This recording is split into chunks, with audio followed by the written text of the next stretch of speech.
How to customize confirmation message in Google Forms. Hey everyone, welcome back to the channel. If you are new here, don't forget to hit the subscribe button and turn on the notification bell to not miss any updates.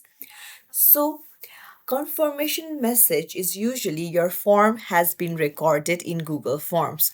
But did you know that you can change it? I'll show you how. So let's dive right in. Open up your Google Chrome and then head over to your Google Forms and then go to the settings tab at the top. Scroll down and go to the drop down beside presentation. Scroll down and there you can see confirmation message. So the default is your response has been recorded. You can tap on edit and then you can put in your own confirmation message. So I want to put in thank you for filling our form. So now I'll hit save. So there you go, the confirmation message has been changed. If you found this tutorial helpful, don't forget to like and subscribe to our channel for more tips and tricks. Thank you for watching.